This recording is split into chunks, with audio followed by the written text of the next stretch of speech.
ಎಲ್ಲರಿಗೂ ನಮಸ್ಕಾರ. ರುಚಿ ಮನೆಗೆ ಸ್ವಾಗತ. ನಾನು ಮಾಡ್ತಾ ಇರೋ ರೆಸಿಪಿ ಇದು ಬಂದು ಕ್ಯಾಪ್ಸಿಕಮ್ ಚಿತ್ರಾನ್ನ. ಇದು ತುಂಬಾ ಸಿಂಪಲ್ಲು, ಬೇಗನೆ ಮಾಡ್ಬೋದು.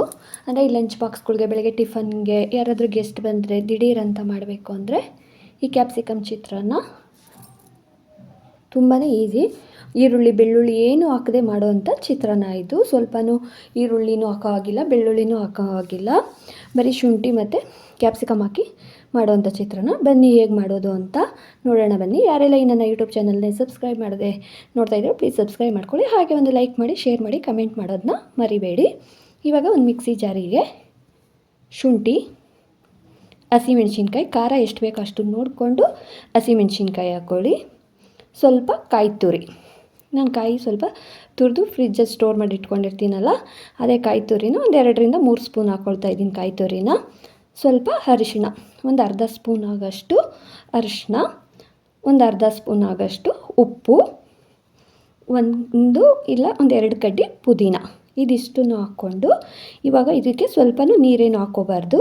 ಇವಾಗ ನಾವೆಲ್ಲ ಏನೇನು ಹಾಕ್ಕೊಂಡಿದ್ದೀವೋ ಮಿಕ್ಸಿ ಜಾರಿಗೆ ಇದಕ್ಕೆ ಸ್ವಲ್ಪನೂ ನೀರೇನು ಹಾಕ್ಕೊಳ್ಳದೆ ಹಾಗೆ ತರ್ತರಿಯಾಗಿ ರುಬ್ಕೋಬೇಕು. ಈ ಥರ ರುಬ್ಕೊಂಡ್ರೆ ಸಾಕು, ತರ್ತರಿಯಾಗಿ ರುಬ್ಕೊಂಡ್ರೆ ಸಾಕು. ಇವಾಗ ಒಂದು ಬಾಣಲೆಗೆ ಬಾಣಲೆ ಕಾದ ನಂತರ ಎಣ್ಣೆನ ಒಂದು 2-3 ಸ್ಪೂನು, ನಮಗೆ ಎಷ್ಟು ಬೇಕೋ ಅಷ್ಟು ನೋಡಿಕೊಂಡು ಮಸಾಲೆನೂ ರೆಡಿ ಮಾಡ್ಕೋಬೇಕು. ಇವಾಗ ಎಣ್ಣೆ ಕಾದ ನಂತರ ಒಂದು ಅರ್ಧ ಸ್ಪೂನು ಸಾಸಿವೆ, ಒಂದು 2-3 ಸ್ಪೂನು ಕಡಲೆಬೀಜ ಜಾಸ್ತಿ ತಿನ್ನಬೇಕು ಅಂತ ಇದ್ದರೆ, ಜಾಸ್ತಿ ಇರಬೇಕು ಅಂತಂದರೆ ಸ್ವಲ್ಪ ಜಾಸ್ತಿನೇ ಹಾಕ್ಕೋಬೋದು ಕಡಲೆಬೀಜನ. 1 ಸ್ಪೂನು ಕಡಲೆಬೇಳೆ. ಇದನ್ನು ಕಡಿಮೆ ಉರಿನಲ್ಲಿ ಬ್ರೌನ್ ಕಲರ್ ಆಗೋ ತನಕ ಎಣ್ಣೆಯಲ್ಲಿ ಫ್ರೈ ಮಾಡ್ಕೋಬೇಕು ಕಡಲೆಬೀಜ ಮತ್ತು ಕಡಲೆಬೇಳೆನ. ಇವಾಗ ಸ್ವಲ್ಪ ಕರಿಬೇವಿನ ಸೊಪ್ಪು, ಒಗ್ಗರಣೆಗೆ 1 ಕಡ್ಡಿ ಕರಿಬೇವಿನ ಸೊಪ್ಪು. ಇವಾಗ ಸಣ್ಣ ಉದ್ದು ಕಟ್ ಮಾಡ್ಕೊಂಡಿರ್ತೀವಲ್ಲ ಕ್ಯಾಪ್ಸಿಕಮ್ಮು, ಒಂದು ದಪ್ಪ ಕ್ಯಾಪ್ಸಿಕಮ್ನ ಈ ಥರ ಸಣ್ಣ ಕಟ್ ಮಾಡ್ಕೊಂಡಿದ್ದೀನಿ. ಇವಾಗ ಈ ಕ್ಯಾಪ್ಸಿಕಮ್ ಹಾಕಿ ಚೆನ್ನಾಗಿ ಎಣ್ಣೆಯಲ್ಲಿ ಫ್ರೈ ಮಾಡ್ಕೋಬೇಕು. ಇದು ತುಂಬಾ ಚೆನ್ನಾಗಿರುತ್ತೆ ಈ ಚಿತ್ರಾನ್ನ, ಬೇಗನೆ ಮಾಡ್ಕೋಬೋದು. ಈರುಳ್ಳಿ ಬೆಳ್ಳುಳ್ಳಿ ಏನೂ ಹಾಕೋ ಆಗಿಲ್ಲ. 1-2 ಒಣಮೆಣ್ಸಿನ್ಕಾಯಿ, ನಾನು ಫಸ್ಟೇ ಹಸಿಮೆಣ್ಸಿನ್ಕಾಯಿ ಹಾಕ್ಕೊಂಡು ರುಬ್ಬಿದ್ನಲ್ಲ, ಖಾರ ಏನು ಬೇಡ ಅಂತ ಹೇಳಿ, ನಮ್ಗೆ ಅಷ್ಟೇ ಖಾರ ಸಾಕು ಅಂತ ಹೇಳಿ ನಾನು ಬ್ಯಾಡಗಿ ಮೆಣ್ಸಿನ್ಕಾಯಿ ಹಾಕ್ಕೊಂಡಿದ್ದೀನಿ. 1-2 ಬ್ಯಾಡಗಿ ಮೆಣ್ಸಿನ್ಕಾಯಿ ಹಾಕಿದ್ದೀನಿ. ನಿಮ್ಗೆ ಇನ್ನೂ ಒಂದು ಸ್ವಲ್ಪ ಖಾರ ಬೇಕು ಅಂತಂದರೆ ಖಾರದ ಮೆಣ್ಸಿನ್ಕಾಯಿ ಬರುತ್ತಲ್ಲ, ಒಣಮೆಣ್ಸಿನ್ಕಾಯಿ, ಅದು ಹಾಕ್ಕೋಬೋದು.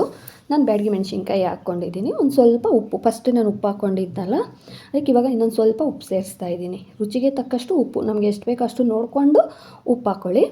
ಇವಾಗ ಈ ಕ್ಯಾಪ್ಸಿಕಮ್ ಸ್ವಲ್ಪ ಲೈಟಾಗಿ ಬ್ರೌನ್ ಕಲರ್ ಆದರೆ ಸಾಕು, ಜಾಸ್ತಿ ಏನು ಬೇಯಿಸೋದು ಬೇಡ. ಇವಾಗ ನಾವು ರುಬ್ಕೊಂಡಿರ್ತೀವಲ್ಲ ಮಸಾಲೆ, ಇವಾಗ ಮಿಕ್ಸಿನಲ್ಲಿ ನಾವು ತರ್ತರಿಯಾಗಿ ರುಬ್ಕೊಂಡಿರ್ತೀವಲ್ಲ ಮಸಾಲೆ, ಅದನ್ನೆಲ್ಲ ಸೇರಿಸ್ತಾ ಇದ್ದೀನಿ. ಇವಾಗ ಅದನ್ನು ಸೇರಿಸಿ ಅದೆಲ್ಲ ಸ್ವಲ್ಪ ಹಸಿ ವಾಸನೆ ಹೋಗೋ ತನಕ, ಶುಂಠಿ ಮತ್ತು ಹಸಿಮೆಣ್ಸಿನ್ಕಾಯಿ ಎಲ್ಲ ಹಾಕಿರ್ತೀವಲ್ಲ, ಕರಿಬೇವೆಲ್ಲ, ಅದೆಲ್ಲ ಹಸಿಮೆಣ್ಸಿನ್ಕಾಯಿ ಎಲ್ಲ ಹಾಕಿರ್ತೀವಲ್ಲ, ಅದು ಸ್ವಲ್ಪ ಹಸಿ ವಾಸನೆ ಹೋಗೋ ತನಕ ಎಣ್ಣೆಯಲ್ಲಿ ಫ್ರೈ ಮಾಡ್ಕೋಬೇಕು. ತುಂಬಾ ಚೆನ್ನಾಗಿರುತ್ತೆ ಈ ಚಿತ್ರಾನ್ನ ಅಂತೂ. ಚಟ್ನಿ ಜೊತೆಗಂತೂ ಇನ್ನೂ ಚೆನ್ನಾಗಿರುತ್ತೆ. ಆದರೆ ನಮ್ಮ ಮಕ್ಳಿಗೆ ಯಾರಿಗೂ ಚಟ್ನಿ ಅಷ್ಟೊಂದು ಇಷ್ಟ ಆಗೋಲ್ಲ, ಆದ್ದರಿಂದ ನಾನು ಈ ಥರ ಮಾಡ್ಕೊಂಡಿರೋದು. ಅಂದರೆ ಇದಕ್ಕೆ ಕೊನೆಯಲ್ಲಿ ಸ್ವಲ್ಪ ನಿಂಬೆ ರಸ, ಒಂದು ದಪ್ಪ ನಿಂಬೆಹಣ್ಣಿದ್ರೆ 1 ಸಾಕು, ಸ್ವಲ್ಪ ಸಣ್ಣ ಆಯಿತು ಅಂದರೆ 2 ನಿಂಬೆಹಣ್ಣು ಹಾಕ್ಕೋಬೇಕು. ಹಾಕಿ ಎಲ್ಲ ಚೆನ್ನಾಗಿ ಮಿಕ್ಸ್ ಮಾಡ್ಕೋಬೇಕು. ಇದು ದೇವ್ರ ನೈವೇದ್ಯಕ್ಕೂ ಅಷ್ಟೇ, ಬೆಳ್ಳುಳ್ಳಿ ಮತ್ತು ಈರುಳ್ಳಿ ಏನು ಹಾಕಿರಲ್ವಲ್ಲ, ದೇವ್ರ ನೈವೇದ್ಯಕ್ಕೂ ಈ ಚಿತ್ರಾನ್ನ ತುಂಬಾ ಚೆನ್ನಾಗಿರುತ್ತೆ.